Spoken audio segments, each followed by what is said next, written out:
নমস্কার সবাইকে সুপ্রভাত। আজকের আমার রেসিপি দেখুন, এই গলদা চিংড়ি নিয়েছি। গলদা চিংড়িগুলো দেখুন, কত বড় বড় গলদা চিংড়ি। পাগুলো কত বড় বড় পা। তো এই চিংড়ি মাছ দিয়ে, আর এখানে আলু পটল আছে,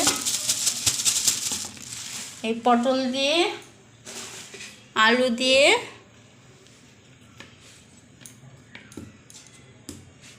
তেল মশলা করব। আলু পটল আর চিংড়ি মাছ দিয়ে রান্না হবে।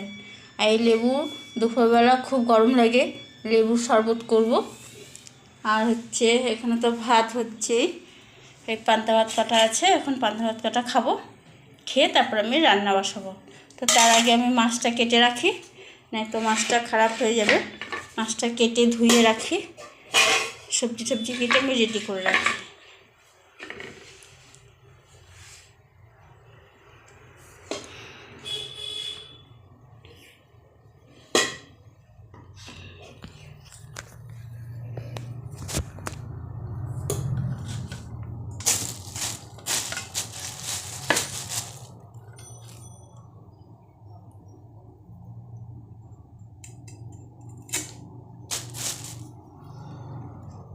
দেখুন গলদা চিংড়ি কীভাবে কাটতে হয়।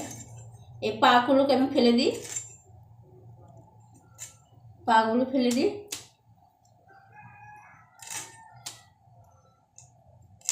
এটাও ফেলে দেবো, উপরে এই মাথাটাও ফেলে দেবো। এবার মাছের মাথার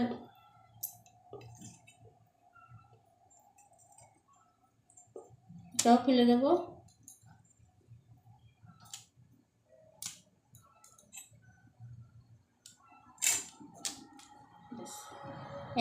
এইভাবে চিংড়ি মাছ কাটি আমরা।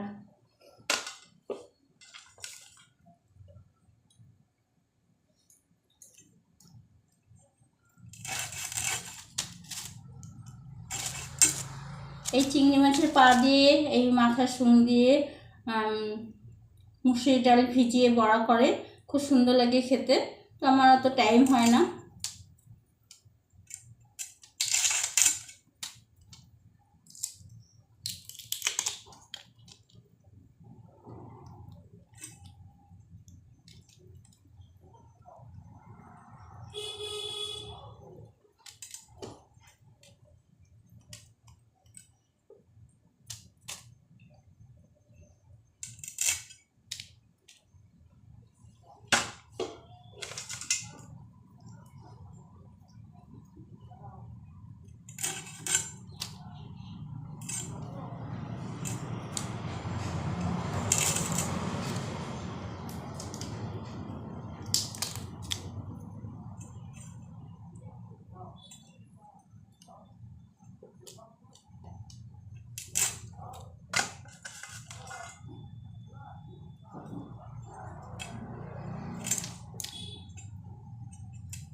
মাছ কাটা হয়ে গেল।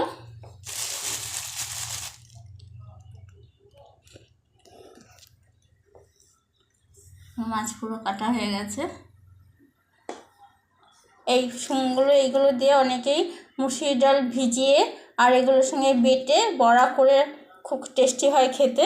তো আমার তো এখন আর টাইম নেই এত কিছু করার মতো।